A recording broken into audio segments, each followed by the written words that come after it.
Hello friends, good morning all of you.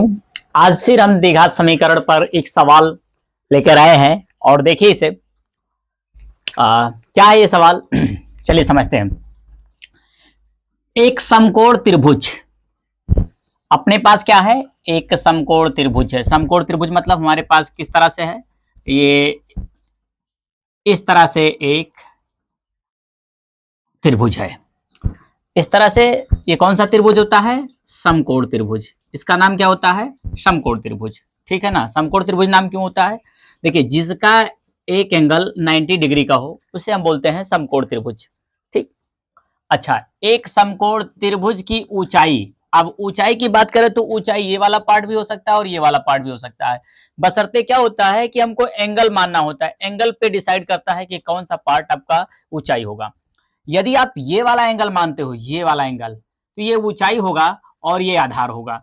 और यदि आप ये वाला एंगल मानते हो तो ये ऊंचाई होगा और ये आधार होगा। ठीक है ना। तो ये इस पर डिपेंड करता है कि आप मानते क्या हो। आप जो एंगल मानते हो उसके हिसाब से ये ऊंचाई आपका डिपेंड करता है कि कौन सी ऊंचाई है और कौन सी आपकी वो है। तो चलिए हमने ये वाला एंगल मान लिया। ठीक। तो जब ये वाला एंगल माना तो ये हमारा हो गया आधार और ये हमारी हो गई ऊंचाई और ये हमारा हो गया क्या, यानी कि इसको हम बोल सकते हैं लंब। ये आधार और ये लंब और ये हमारा कर्ण है। ठीक। इतनी चीज हमको पता हो गई। समकोण त्रिभुज क्या होता है, 90 डिग्री के एंगल को क्या बोलते हैं, समकोण त्रिभुज बोलते हैं। मतलब ऐसा त्रिभुज जिसके एक कोण 90 डिग्री का हो। अब क्या करेंगे हम, देखो इसके, हाँ अभी क्या हुआ, एक समकोण त्रिभुज की ऊंचाई, मतलब इतना हमको क्लियर हो गया, ये समकोण त्रिभुज है और ये इसकी ऊंचाई है। इसके आधार से, आधार क्या है, आधार ये है, इसके आधार से 7 सेंटीमीटर कम है। तो सिंपल सी बात है, सबसे पहले क्या मानेंगे हम, आधार। तो यहां क्या लिखेंगे, माना समकोण त्रिभुज का आधार बराबर से कितना हमारे पास, x सेंटीमीटर। ठीक, ये मान लिया x सेंटीमीटर।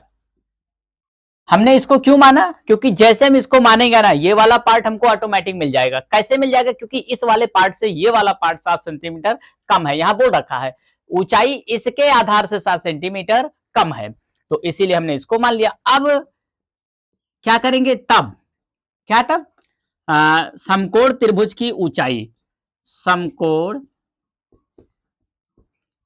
त्रिभुज की ऊंचाई। अभी ऊंचाई क्या हो जाएगी भाई, ऊंचाई हमको पता है, ऊंचाई क्या है, आधार से 7 सेंटीमीटर कम है। तो यानी कि ये हमारा आधार है और इससे 7 सेंटीमीटर कम, तो आधार से 7 सेंटीमीटर घटा देंगे, यानी कि यहां लिख देंगे ऊंचाई बराबर से समकोण त्रिभुज की ऊंचाई बराबर से क्या करेंगे, आधार, समकोण त्रिभुज का आधार लिख सकते हैं और माइनस से 7 सेंटीमीटर कर सकते हैं। तो समकोण त्रिभुज का आधार हमने यक्स माना और माइनस का 7 ये हमारा हो गया। तो ये क्या हो गया, हमारा ऊंचाई हो गया। किसकी ऊंचाई हो गया, ये हमारे समकोण त्रिभुज की। तब और क्या है हमारे पास, इतना पार्ट यहां तक हो गया हमारा। अब यदि कर्ण 13 सेंटीमीटर हो, मतलब इसी समकोण त्रिभुज का कर्ण, तब समकोण त्रिभुज का कर्ण बराबर से समकोण त्रिभुज का कर्ण बराबर से है अपने पास 13 सेंटीमीटर। ठीक, यानी कि ये वाला पार्ट अपना कितना हो गया, 13 सेंटीमीटर। तो हमें क्या ज्ञात करना है, अब हमें ज्ञात करना है हो तो अन्य दो भुजाएं ज्ञात करो। अन्य दो भुजाएं मतलब ये वाला कर्ण वाला हमको पता 13 सेंटीमीटर, तो हमको ये निकालना है और ये निकालना, मतलब इसकी लंबाई और इसकी लंबाई निकालनी है। तो चलिए देखते हैं। अब हम क्या करेंगे, यहां लिखेंगे समकोण त्रिभुज, जैसे इसको नाम दे देते हैं, मान लो ए बी सी। तो यहां लिखेंगे हम समकोण त्रिभुज, समकोण त्रिभुज,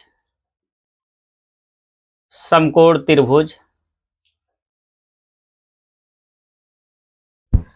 समकोण त्रिभुज ए बी और सी में क्या देखेंगे, पाइथागोरस प्रमेय। यहां हम लगाएंगे पाइथागोरस प्रमेय। पाइथागोरस प्रमेय, अब जब पाइथागोरस प्रमेय आप लगाएंगे तो पाइथागोरस प्रमेय का क्या रूल होता है? होता है कर्ण का स्क्वायर और बराबर से होता है आधार का स्क्वायर और प्लस से होता है अपना लंब का स्क्वायर। ठीक, ये हमारा समकोण त्रिभुज का रूल होता है। अब देखो कर्ण के जगह पर अपने पास क्या है? कर्ण के जगह पर अपने पास है 13 और आधार के जगह पर क्या है? आधार के जगह पर अपने पास है x और लंब के जगह पर क्या है? लंब के जगह पर x माइनस 7 है और इन सब का हमने क्या कर दिया? स्क्वायर कर दिया। अब थोड़ा सा आगे देखते हैं हम लोग, ठीक, कैसे पूरा का पूरा हो रहा है ये देखते हैं।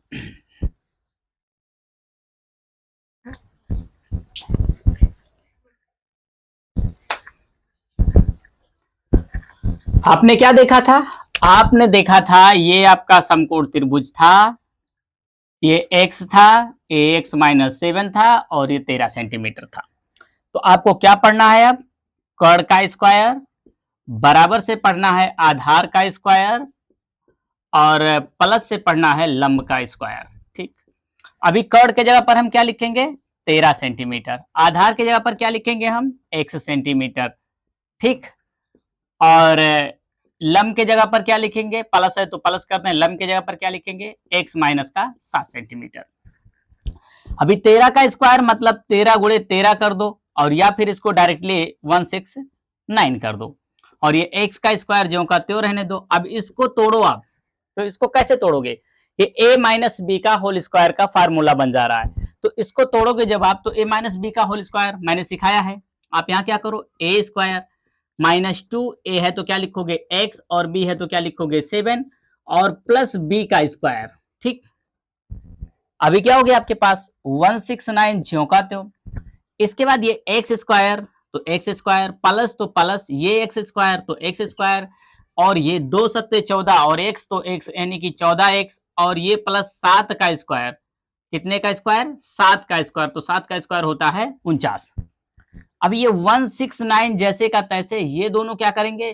2x स्क्वायर हो जाएगा और ये माइनस से 14x और ये प्लस से 49। ठीक, अभी क्या करोगे आप? अभी थोड़ा सा इधर आते हैं।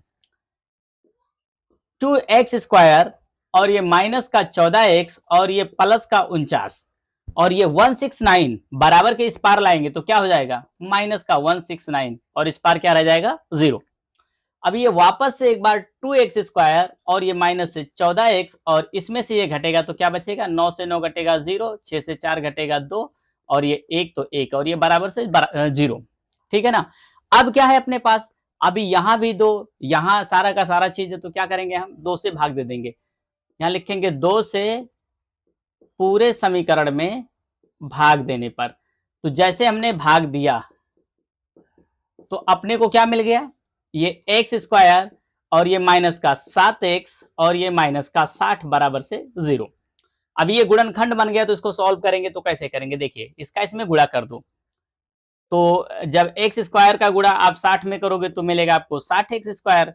अब घटाने पर 7x हो और गुणा करने पर 60 हो, ऐसी संख्या सर्च करना है तो 12x माइनस अगर 5x करेंगे तो हो जाएगा 7x और अगर 12x का गुणा आप 5x में करेंगे तो हो जाएगा 60x स्क्वायर। ऐसा करना है आपको। तो यहां हमने क्या किया? कर दिया एक्स स्क्वायर माइनस ये 12x माइनस से 5x माइनस से 60 बराबर से 0, ये अपना हो गया।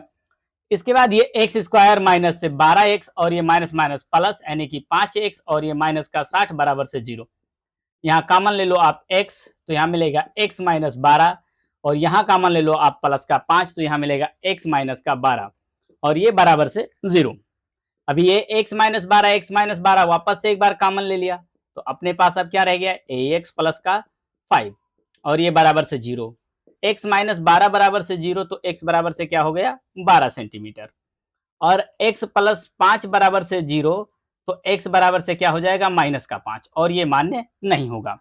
ये मान्य क्यों नहीं होगा? क्योंकि ये नेगेटिव है। ठीक है ना? और अब देखो तो x की वैल्यू हमको क्या मिल गई? 12 सेंटीमीटर। x कहाँ है अपने पास? x यहाँ है, मतलब ये आधार हमको मिल गया कितना? 12 सेंटीमीटर का। तो लंब कैसे मिलेगा, x-7 यानी कि 12-7 बराबर से 5 सेंटीमीटर। ये 5 सेंटीमीटर हो गया, ये 12 सेंटीमीटर हो गया। अब अगर आपको प्रूव करना है कि ये सही है कि नहीं सही है, तो आपने पढ़ा है जो फार्मूला होता है यानी कि कर्ण का स्क्वायर, आपने पढ़ा है कर्ण का स्क्वायर बराबर से आधार का स्क्वायर, फिर आपने पढ़ा है लंब का स्क्वायर, ठीक है ना। तो यहां पर आप करके देख सकते हो, आधार का स्क्वायर और प्लस लंब का स्क्वायर, ठीक। तो कर्ण के जगह पर 13 का स्क्वायर, आधार की जगह पर 12 और लंब की जगह पर 5, स्क्वायर तो स्क्वायर, ये 13 का स्क्वायर 169, ये 12 का स्क्वायर 144 और ये 5 का स्क्वायर 25 और ये 169 और ये दोनों फिर से ऐड करेंगे तो 169 और ये हमारा इस तरह से आंसर आ गया, ठीक।